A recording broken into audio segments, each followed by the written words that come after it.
this is another, I'd say, step forward with Amazon and using our AI intelligence and our large language learning models to make the DSP easier to use, more accessible, and more, perform better for advertisers.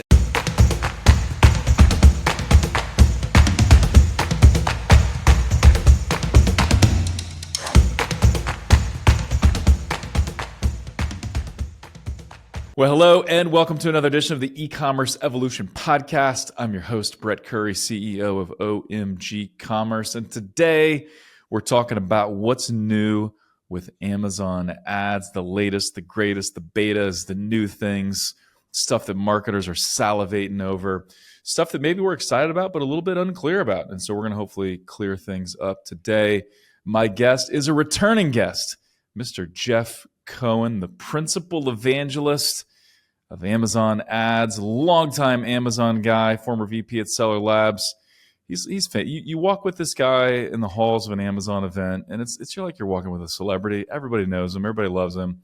With that, Jeff Cohen, what's up, man? And welcome back to the show. Yeah, thanks for having me, and super excited to talk about this. And I think you really hit it on the head, because it's not about the announcement. It's about how the announcements are going to be applied and what do we do with this? What do we do with it? And even more importantly, like what new and this is just starting to happen. Like what are the new strategies that are coming because of these announcements, right? Because we hear these announcements, and then as tech providers, as agencies, we have to then go and apply them to our different partners, our advertisers, see what's working, what's not, how it works. And then you start to like scale it across, your full book of business. So it's still the early days, but I'm really excited about a lot of the announcements. I think a lot of our advertisers are excited about the announcements. Yeah, I'm very excited, and very well said. It's like, hey, we've been given all these new tools, and some of them are AI powered tools, magical tools. But then it's like, all right, well, just having tools in your hand doesn't do anything, right? So it's the application, the skillful application, and the strategy that you use these to help use to deploy these. And so we're gonna dive into that, and really excited about it. It's one of those things too, where Amazon is squarely, and this is not coming from you. This is coming from me researching, so I'm not sure how much you can talk about this. But it's like the third biggest advertising platform online, right? Like just behind Google and Facebook. It's shocking how much Amazon ads have grown over the years. And in the beginning, it was basically just search ads, right? Just basic, good old keyword focused, search term focused search ads. And that's great, but it's become so much more than that. And so, I think it's kind of evolved as sellers. We covered this a little bit in our last podcast. That's Amazon has really become a brand building location, as opposed to just a conversion focused activity, right? And so it's only been a year, right? It was a year ago, right around now, that Amazon announced that Prime Video was going to start having advertising, and those only released in January, so not even a year.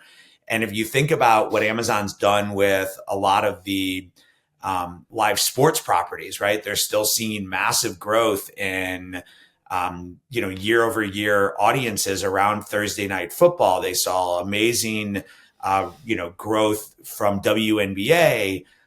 They're launching National Women's Soccer. 2025 is going to have NBA, and it's going to have NASCAR.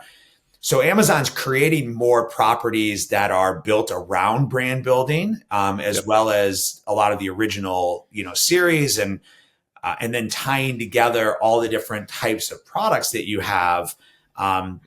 There's a really cool one that launched literally yesterday. If you haven't done it, I'm going to look it up. It's something like, it has something to do with Wicked.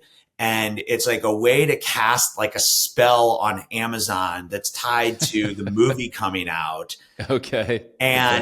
But it just goes to show you like how Amazon's a brand building site. And it's an ability, if you're a Prime member, you can see the movie early. There's like early dates only for Prime members. There's ways to buy all of the Wicked merch. Then there's tie-ins to just buy tickets to go see the movie, right? And so like that's Amazon as a brand building tool and as a tool to reach audiences at mass or at scale that it wasn't several years back. Yeah, I totally agree with that. And things are just coming together to make that possible, right? Amazon has always been a great place to transact and a great place to make sales. But that's only part of it, right? I do believe it's becoming the ultimate platform to build and further your brand if you do it the right way. And so there's several new things that I'm very excited to talk about. Of course, the new AI creative suite and new AI creative tools. So maybe we'll start there in a second. Also really excited about AMC, right? Amazon Marketing Cloud. And one thing that we've all known for a long time is that Amazon has more behavioral shopping data than anyone, right? Of course, Google's got all kinds of search data, but no one knows what you buy better than Amazon. And so now we can harness that data even more using AMC and applying that to all of Amazon ads. And AMC for everyone is, I picture Oprah saying like, you get to use AMC. And you get AMC, and you get AMC. We should have done that. I'm going to have to go back to the to the speechwriters. Yeah, that's how we should have announced it. So those are cool. Some new DSP announcements, which I'm super excited about. We've been a big DSP agency for years and years now. And so yeah, and let's maybe just dive in. You want to start with AI and AI tools, or you are the evangelist here. What are you most excited about? And we can start there. Yeah, listen, I'm excited for all of it, and I know that. Yeah. And for you who've known me, I mean, we've known each other for quite a number of years now. You know that I'm not just saying that because of my job. Right. I actually found the announcements this year. I don't know how you felt, but I felt like the product keynote the morning at Unboxed there was a different level of excitement as these announcements were made and as they built upon each other. It's not just about AMC, but it's about how AMC is now impacting DSP and how you can measure the DSP back with the tools and measurement technology that Amazon has. The AI definitely always gets the cool factor, if you will. Right. And, I think the easiest way to describe, Amazon's AI capabilities with creative is that with the announcement of the AI Creative Studio, a brand can solve the cold start problem, meaning that the brand has no images whatsoever. You come and you enter in your ASIN. Amazon creates your product, your lifestyle images, things that you need for your ads, things that you need for your store. It can make micro seasons to add pumpkins for Halloween, but then change those to have turkeys for Thanksgiving, or to change them again to have lights for the holidays. Yep. And you can scale from 0 to nothing. On the other side, if you're a larger brand and you already have content within the same content studio, you can bring in your existing content and it can kind of pull it apart to create the pieces that you need based on the DSP sizes at Amazon and all the different placements. And it can literally read your video and create ads for you, or take your still ads and create new ads for you. And so it's pretty cool because it's taking you from the SMB up to the enterprise, and then from the enterprise down to the SMB. It's creating everything from still images to video to now audio ads. And, the AI just keeps getting better. And it keeps learning. And, you're starting to see some really cool applications from brands who are applying this into their, regular activity that they're doing, whether it be their ads or their stores or their product detail pages. Yeah, there's really, it's solving a lot of the, first of all, we're just getting started with this, right? So we're beginning to see the possibilities, but we're still very, very early in this game. But yeah, some of the very basic stuff. Yeah, how can I take this one asset and chop it into a bunch? Or how can I retool the background of this image, or chop up different sizes? Like stuff that would normally just take a lot of busy work, a lot of hours that really graphic designers don't enjoy. Like nobody enjoys some of that stuff. The AI can now handle almost all of that. And listen, to be everywhere you need to be to build your brand, to attract new customers, to create product discovery on Amazon, you need these assets. And the thing is you might have a 4x4 but you need a 6x4. Well, the AI can now take your 4x4, make it a 6x4 and fill it in. Yeah. And so there's like the simplistic part of it, which is like, oh, I want to take my image and put it on a beach. But then there's this little bit more complicated piece of it, which is like, now I need to size it for different types of ads.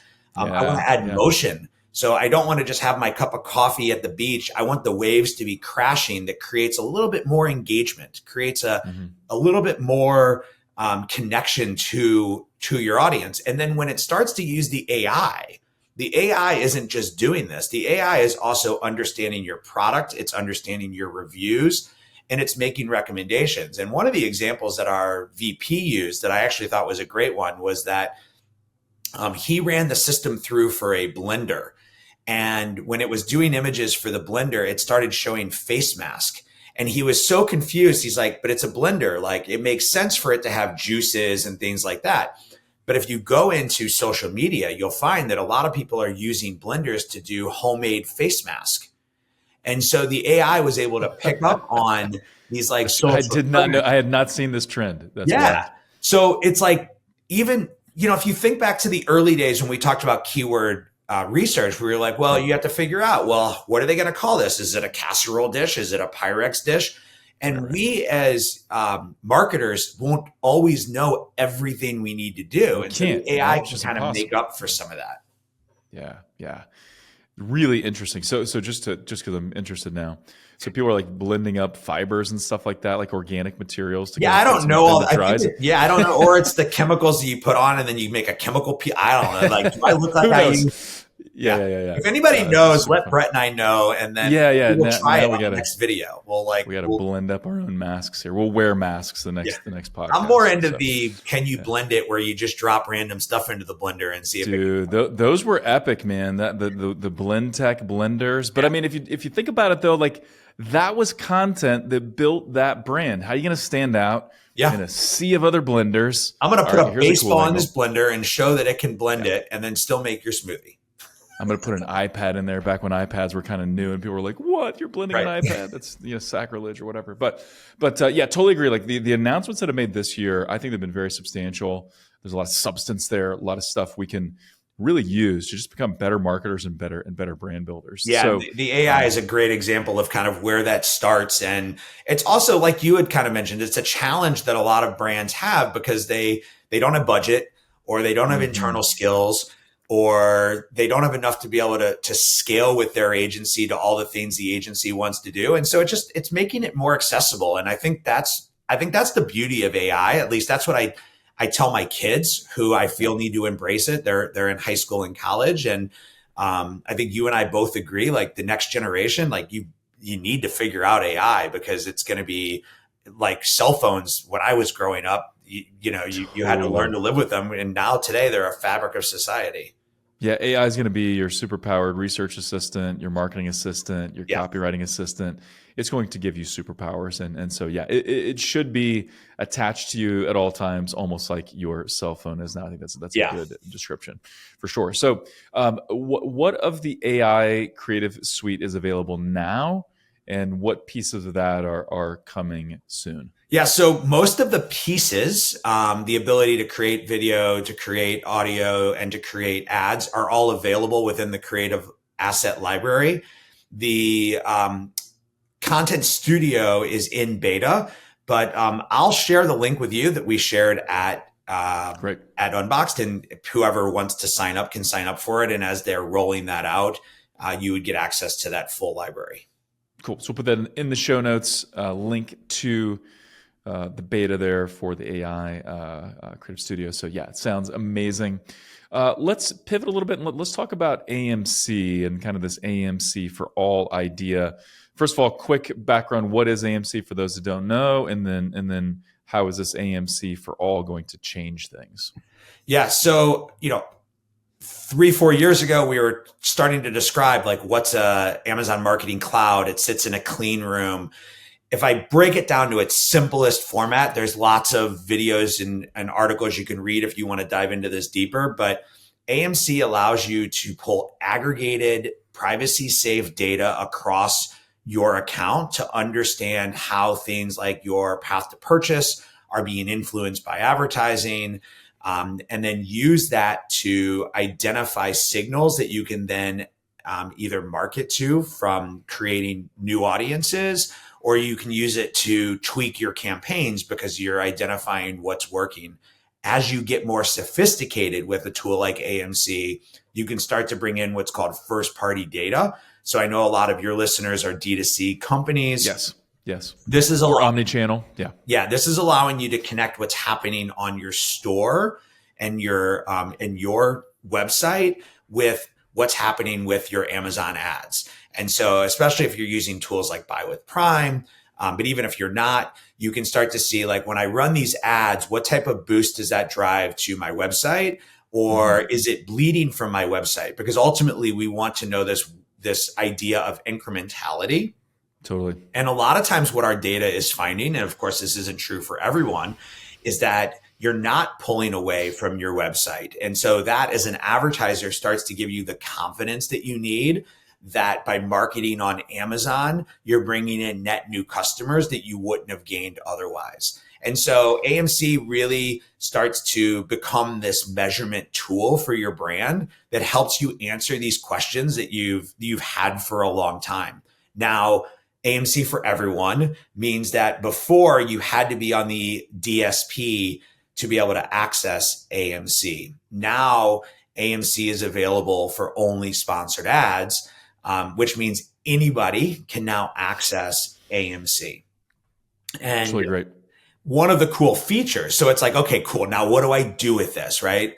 One of the cool features, I think, at the beginning is just using some of our query libraries to understand path to purchase and understand how, like, frequency of your ads, things that you would typically do within the DSP that you aren't thinking about in sponsored ads. You want to understand, well, how often does somebody need to see my ad before they make a purchase? What is the downstream impact of a sponsored brand or a sponsored display ad to my sponsored product ads? Because you can start to see how many people bought but saw multiple of your different ad types. And that's going to start to give you some confidence into the types of advertising that you're doing and where you want to make your investments. One of the announcements that they made was the ability to create audiences within sponsored ads, within AMC, and then to boost those audiences within sponsored ads. And so if you think about sponsored ads, you've always had the ability to create a boost for top of page or other types of placements. Now you can actually create this audience within AMC. Let's use a simple example. The audience is add to cart but didn't buy, right? You want to find all the people that have added to the cart but haven't purchased. And if they come back to Amazon and they search for a particular keyword that's in the campaign that you associate that to, then you're saying, I want to boost my bid for my ad in that particular case. And so you can, as a marketer, I think we can start to see how powerful that becomes. And as a hands-on keyboard operator of Amazon ads, that's where I start to ask my question, like, okay, so how does this start to change how I build ads? Right. Do I bid for top of page? Do I bid based on audience? Do I bid based on both? And that's where I think some of the shifting of our strategies will start to come over time. Yeah. So I want to dive into this audience piece for just a minute. The example you gave there makes a ton of sense. People that have added a cart but have not purchased. Let's bid a little bit more for them, right? We realize and understand, hey, they're probably likely to purchase this time around or getting close. So let's bid a little bit more. How creative can we get there? So as an example, it's pretty frequent that we'll talk to brands that are a little more premium, right? So they're selling a product that is not low price. So they're not going to compete well on price, but it's a great product and it's more about the brand and the experience. And I think some people have this idea that, oh, well, people only buy on Amazon for price. And like, that is not the truth, right? If you look at the average Prime household, you're talking about some affluent households. And I promise you, there's a lot of affluent households, that don't want to just buy cheap stuff. So can you also look at, like, hey, if I was selling baby bags, and we've even looked at this, like high-end baby bags, right? Diaper bags type of thing. could I target diaper bag keywords like I normally do with my sponsored ads? But So then layer in ads of people that I know are kind of higher end based on other things they've purchased, possibly? So at its core, AMC can aggregate once you get over a certain amount of data points, right? Because it's pseudonymized, meaning that it's not at the individual level. And so you have to have enough data points to be able to create that audience to say that there's enough people demonstrating this, and therefore it's an audience that I want to go and target, right? And where a lot of brands are finding success is by bringing in their first party data, mirroring that with, in a privacy safe way with the Amazon data, and creating audiences that could be a lookalike audience. Nice. Right? So this is the audience that I believe looks like people who have a propensity. This is my core customer. Yeah, build me a list of people like them. Mm-hmm. So you could do that, and then you could boost your keywords, or you attach it to a campaign, you attach it to the campaign, and you boost based off of the lookalike. So I would say that the simple answer is any audience you can build in AMC, you can then boost against. I'll say the constraints are that you can only boost against a single audience. So you have to kind of decide, do you want that audience to be very narrow, or do you want that audience to be very broad? By its nature, sponsored products is a more conversion focused type of activity. Right. Therefore, I would assume, right, just from my own background of doing this, I would assume that I want an audience that is maybe a little bit further down the funnel, that has the propensity to buy based on the activities that I'm trying to boost towards. Other types of audiences you build in AMC maybe used to run more display ads or DSP ads, where you're trying to build more of that awareness and consideration. And I think what's cool, and I think this was one of the big themes that took place at the show, was that Amazon is full funnel advertising for everyone. And that's, I think, the big power, is that something that wasn't available to you in the past is now available to you. And it allows you to be a little bit more sophisticated to make these business decisions of what's best for your business. And you and I both know it's really hard in a podcast to sit there and talk about like, what's the right way to do it? Because every brand and every SKU and every brand is going to have a slightly different answer. And so this is where having a test and learn mentality around your advertising really suits you to be able to build and scale to reach new audiences. Yeah. And, I think a lot of people have the mindset of, hey, I'm just a smaller brand, even if I'm doing, multiple seven figures or whatever, and I can't do full funnel ads. And well, maybe that's just because historically you've had to spend a whole lot of money on top of funnel type ads to be able to have the tools like we're talking about here for that to be focused enough to work. But now you've really got the tools and the technology, even if you've got a small top of funnel budget. And it can help, because we don't want to all just slug it out with our competition only on sponsored product ads, at the bottom of the funnel. Let's go up funnel a little bit and compete there and give our brand a bit of an edge. Yeah. If you're looking to brand build, right. And I always even equate it to like the local hot dog stand down the street from me, right? I live in Chicago, so I have to go with the hot dog stand. You have to. One thing I love about Chicago hot dog stands is they do not serve ketchup. No ketchup. Most of them. They're mustard only, and I really resonate with that. Kudos to you, Chicago. Big debate, but they'll keep mustard only. No, ketchup's no good. The piece of this that I think is important is that brand building is about exposing your product and your family of products to a larger audience. That is the concept of brand building. If you're only focused on conversion-based activities, there's nothing wrong with that. Right. I'm not knocking that in any way, shape, or form. The level at which you can grow your brand is going to be limited. When you start to look at brand building activities, and I'll give you an example. I met a brand at another conference, Accelerate, which was a couple of weeks before Unbox. Great one. Yep. I was there as well. Great event. They're in the pickleball space, and pickleball's hot, right? And I was talking to him about his advertising, and he was telling me how great his advertising was doing and all these things. And I said, well, what are you doing with streaming television? Are you running ads? And he goes, no, I'm not running any ads. And I said, why not? And he's like, well, we do really well with our sponsor brands and sponsor display, and we run some DSP around remarketing and retargeting. And I said, awesome. I go, did you know that Amazon has a channel called Pickleball TV that runs on Fire TV and Amazon Prime Video? And he's like, no. And I go, well, if somebody's watching one of those channels and you could target them with an ad based on that signal. And he stops me and he goes, that would be my customer. And yeah. I was like, okay, well, that's the example right there that brand can now use the video generator to create the ad. They can use tools like sponsored television to come in with no budget and start to test across the different audiences. And they can use AMC to measure the impact and the result of how those are doing. When you start to look at a brand that like Poppy, right? So one of the brands we featured at Unboxed was Poppy. Poppy like the probiotic soda, healthy soda. Mm-hmm. Yep, the prebiotic. Prebiotic, yes. Yes.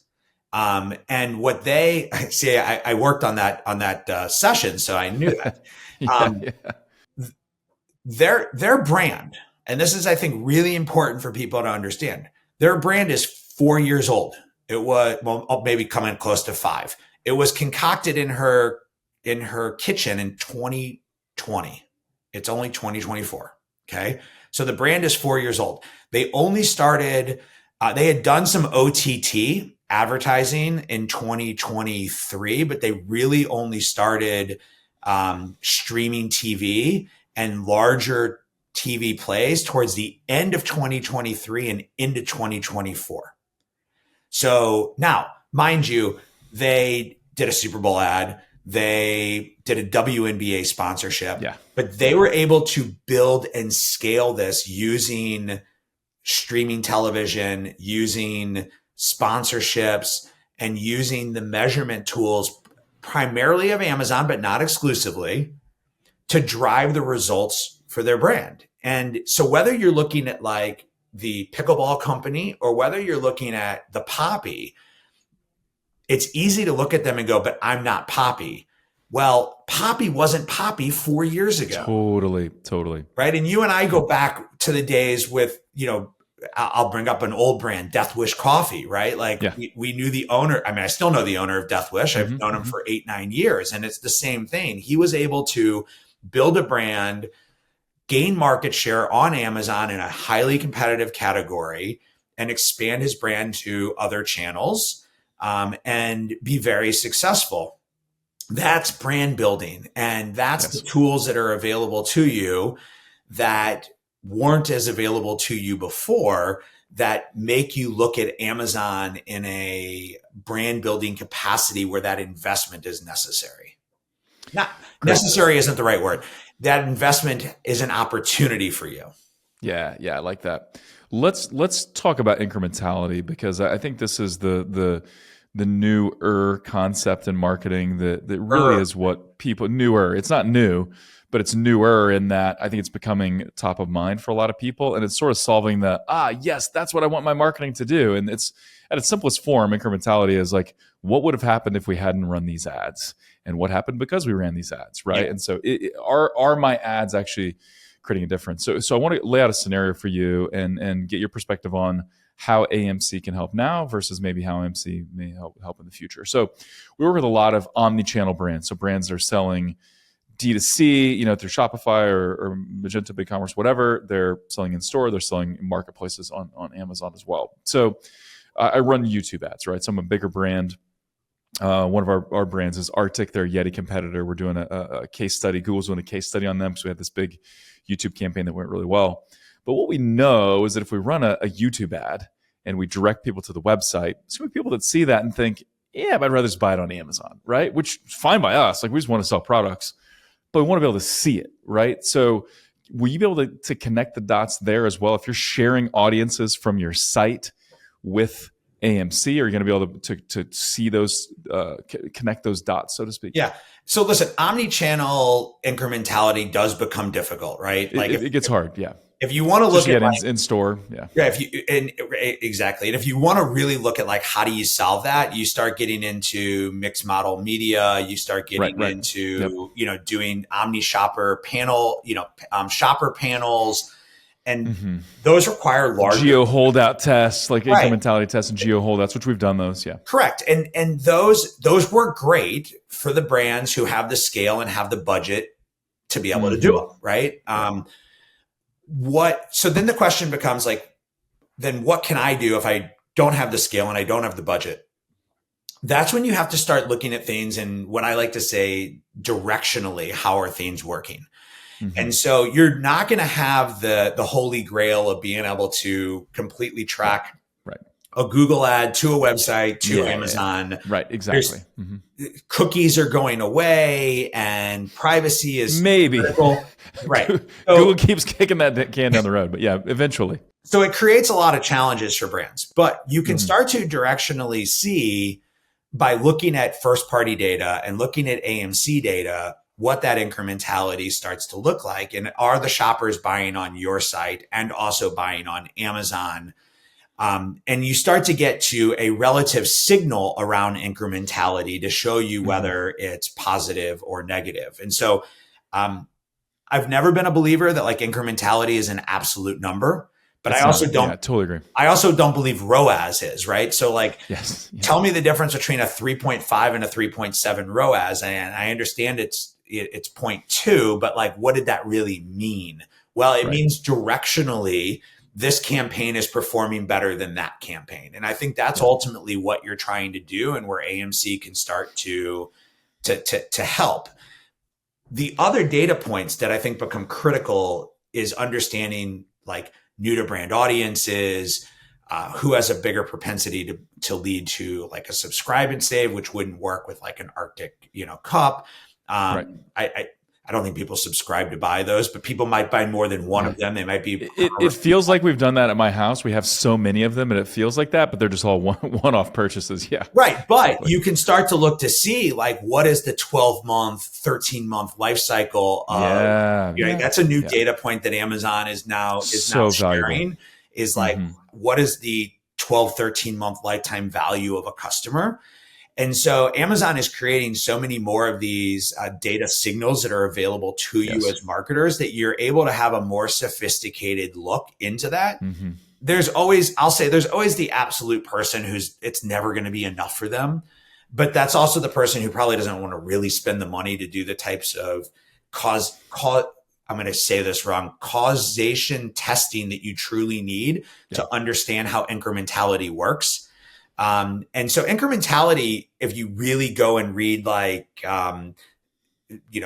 academic papers on it, is a very scientifically based data set that uses, testing as a way to understand how incrementality works. And so a lot of the tools that are out there today that are offering an incremental ROAS or such are giving you directional signals to it, but you'd have to dive into their science to understand how it works. I mean, at Amazon, we have a new product that was released called multi-touch attribution. It's going to be rolling out in 2025. Will that be a part of AMC or where will your multi-touch attribution? I don't know where it's going to sit within AMC right now. Right now, it's kind of its own data set for brands that are accessing it through the beta. But it's all based on this scientific methodology. But that's not taking into account what's happening off of Amazon, right? And so that's, I think, the challenge that brands have, but that's no different than the challenge that brands have always had when they've ran advertising. And so we have to use the best data that we have today to make the best decision that we can make. And as that data changes, we need to alter the decisions that we've made. Totally. And what you as a brand ultimately want to know is that if I'm spending this money, how much is this driving within my ads on Amazon, and how much is this driving within ads on my website, and how much of that is crossover, right? And that you can do with AMC. You can start to kind of see that, and you can see what that picture looks like to understand, where and how that investment is working for you. Yeah. Yeah. The goal is not to get 100% accurate data, because that's not possible.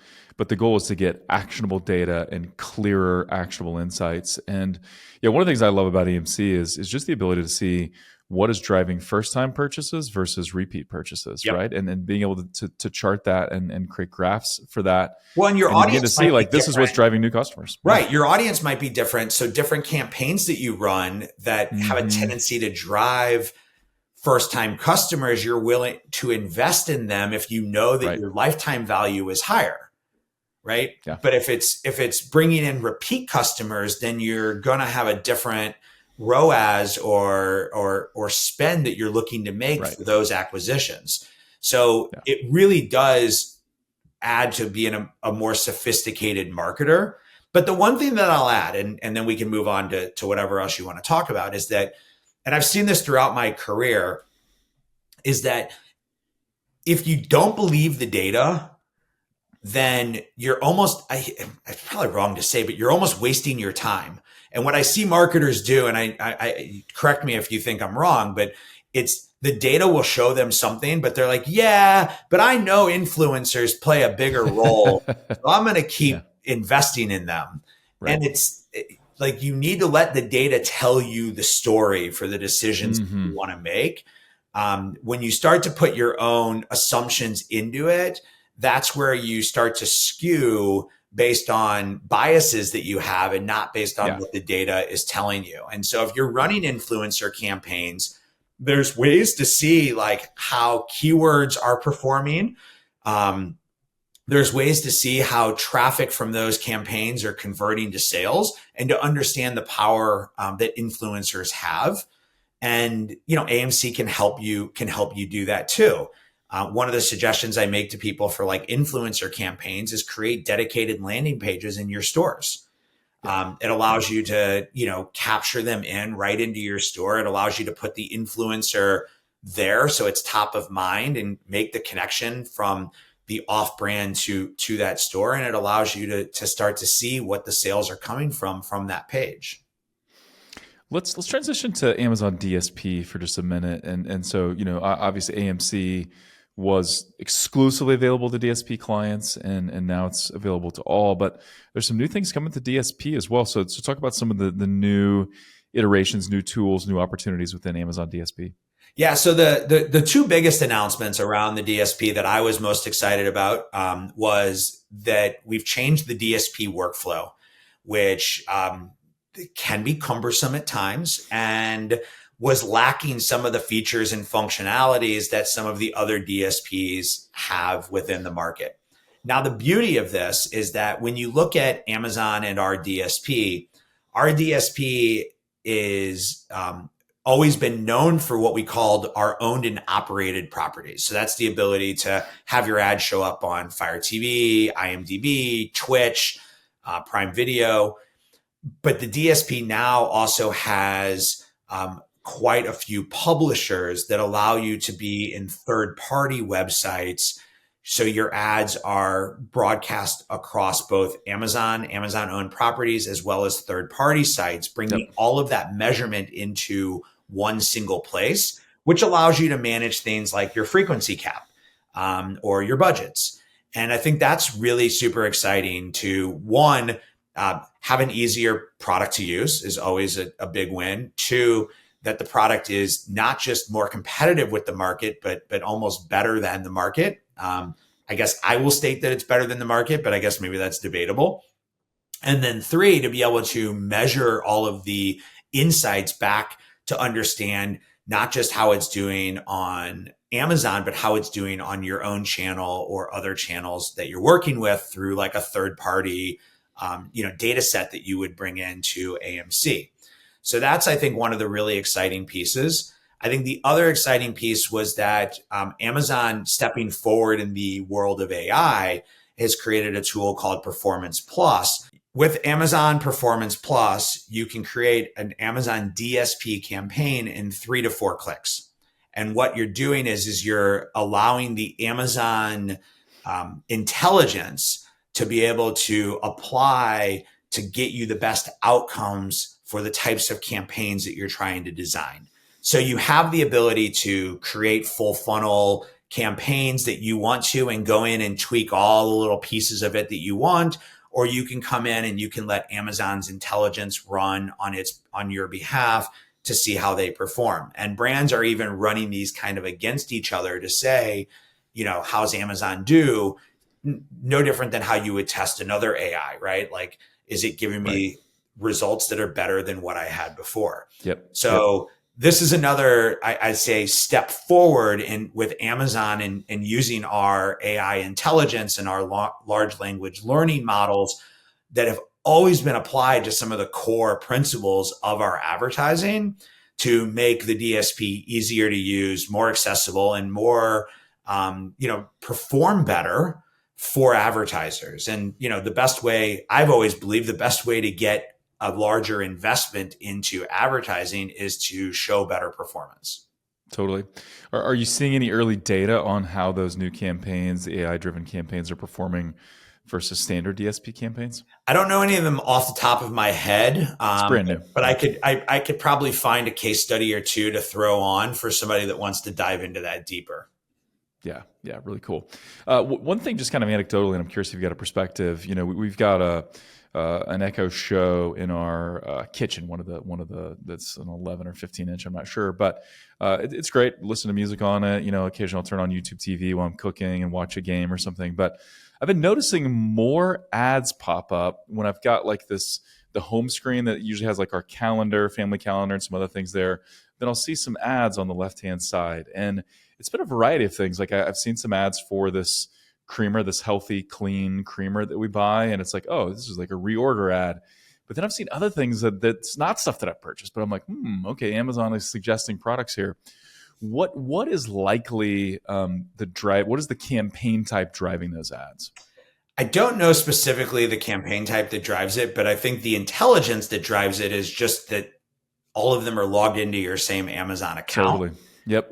Which is, I think, one of the big powers of Amazon and their advertising campaign is that, for lack of a better term, we don't need cookies to be able to understand what your signals are.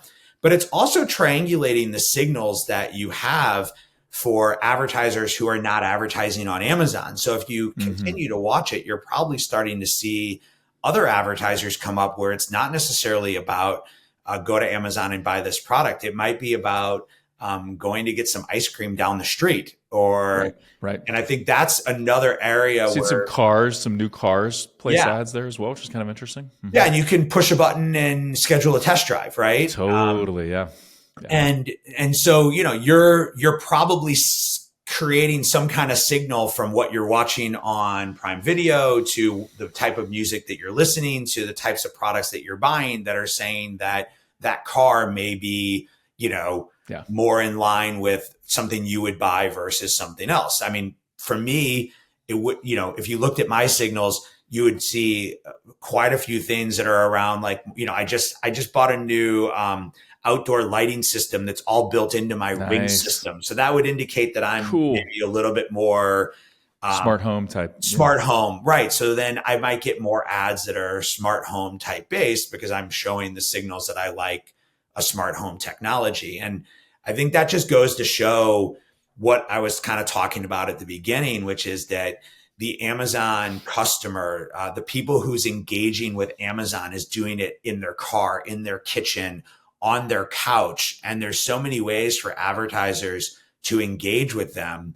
And that's, I think, where the tagline, like full funnel advertising at scale for everyone, because it's not just for people who are selling on Amazon anymore. You could be selling on your own website, and you can run DSP ads that send the traffic to your website.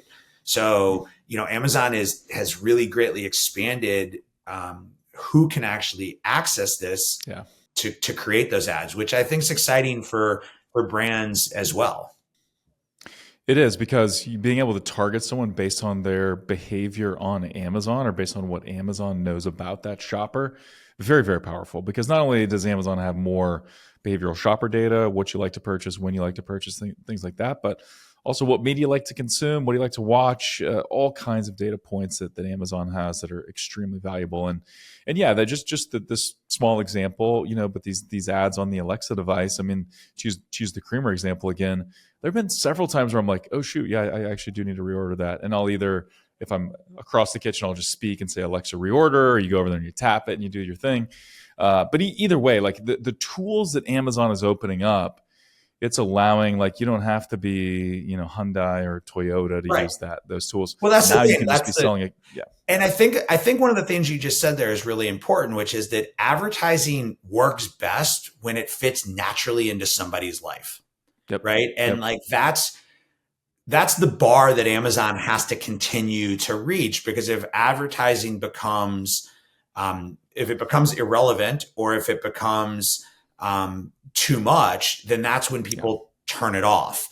Totally. And so we have to kind of keep that balance between, keeping everybody privacy safe, being able to serve relevant ads based on, on signals and indicators, and then being able to drive the results back to the advertiser to understand how their ads are doing. That really sets Amazon apart from everybody else in the space today. And, I mean, I don't know, like, let's just kind of geek out and say, like, just think about where we were 5 years ago when we were talking about Amazon advertising. Yeah. And, when we think to the future of like the what's next, like, that's, I think, what excites me as well. Right. Absolutely. Just getting started. And yeah, I say this all the time. I say this every year when I'm speaking in front of groups, but it's true, and it just becomes better. But there's never been a better time to build a brand, right? You want to create and build your own brand. There's never been a better time, and it'll be even more true next year. It is. It is. But I think the thing that I always like to kind of caution or remind people of is that brand building requires a good product, right? Yeah. We all go back to the idea it has to be a good product, and then you have to be able to make the right investments to build the audience to identify your product. And there's lots of different ways to do that. And, Amazon has just created more tools for brands to be able to do it easier, to be able to access the creative that they need to be able to do it, and to reach more audience if that's what their goal is to do. Yeah. And let me kind of put some caveats around my statement, because there may be some people listening, they're like, wait a minute. Yes, there were easier times maybe to, put a product on Amazon and it goes to the moon. I know that the heydays of Amazon selling in like 2014, 2015, okay, it's not as easy as it was then. And yes, there may have been some times when there was less competition, or you just turn on a TV ad and you go wild. But I still believe there are more tools available. And so for the savvy marketer, for the great brand with a great product, you got more tools, more opportunities to grow. So yeah, I heard a podcast the other day that was actually really interesting, and it was talking about the types of businesses that are successful today and kind of what they were based off of versus like 20 years ago and what they were based off of. And if you look at like when I was in college, people were running Yellow Page ads, right? Not to like overly date myself. Yeah. It was only 30 years Those were ago. search ads. Those were the demand capture ads back in the day. Yellow Page ads. Right. Yeah. And so it's easy to always look backwards and say, well, it was easier to do something. But again, like you said, when you look back today, 5 years from now, you'll say that it was easier to do it today than it will be 5 years from now. And so you do have to continue to get more sophisticated. You have to build a product that actually differentiates itself in the market. That's not a bad thing for the consumer, right? Like, I understand that maybe you were able to make money easier, but like, if you think about what leads to a good brand, it creates, I always say, like, what is a brand? A brand creates an emotional response. When you say the word Dyson, like, you have a certain expectation of what that type of product is going to have. Sleek design, quality, solving a real problem, something I want to display in my house. It was a vacuum cleaner. Like, you know what I mean? So like, they built a better product, and they created a brand that creates an emotional response. And so whether you're trying to do this on any social channel, or whether you're trying to do this on a commerce channel, or whether you're trying to do this in brick and mortar, all of these components are still the same. And, Amazon is just trying to make it easier for those that are doing it on our channel to access all these things. Yeah, love it. Well, Jeff, this has been fantastic. I'm super excited about the new tools and capabilities of Amazon ads. Our clients are investing more and more into Amazon ads because we're seeing the return, because we're seeing it drive incrementality, and so we'll continue to do so. For those that are listening or watching and they're like, man, I need to pay attention to what Jeff Cohen has to say, or need to see new announcements, how can they follow you and how can they stay in the know on what's new and what's next? Yeah, so I'd say to follow me, just go to LinkedIn and type in Jeff Cohen Amazon, and I should come up. I used to come up for Jeff Amazon, but that other guy that's bald beats me now. There's another famous Jeff, if I'm not mistaken, at Amazon that may have you beat a little bit there by a few years. Yeah, I do most of my posting on LinkedIn. And again, we talked about high level a lot of these things. There are deep dive podcasts that other people have done on some of these products. So if you're looking to figure out how to implement these specifically for your brand, maybe go back and say, oh, Amazon AMC for sponsored ads, and there's lots of content out there. One of the things that I thought was really cool about Unboxed was how many thought leaders in our space were diving into the content and sharing it on LinkedIn and other channels after the event. 2 years ago, I think I was one of a handful of people that were doing it. And now so many people are doing it. So there's lots of great content out there. You can always go to the Amazon Ads website to get kind of the official announcements and official releases. That's always a great place to kind of start as well. Yep. Got to follow Jeff on LinkedIn. He posts awesome content. So I recommend that. I'll link to your socials in the show notes as well for those that visit the show notes. And so Jeff Cohen, ladies and gentlemen. Jeff, appreciate it, man. Fun as always, and I'm already looking forward to next time. Yeah, appreciate having me on again, and love the partnership that your company and our company has, and what you guys are doing for advertisers. So, keep sharing with everybody, because I think it's awesome, and people are learning from what you share. So thank you. Yeah, absolutely. Yeah, and OMG Commerce, proud Amazon ad partners, and so we're doing our share and staying connected and helping brands grow. So with that, that'll wrap it up for today. As always, we would love to hear from you. So what would you like to hear more of on the show? If you haven't left us that review, that would make our day. We would appreciate that. And with that, until next time, thank you for listening.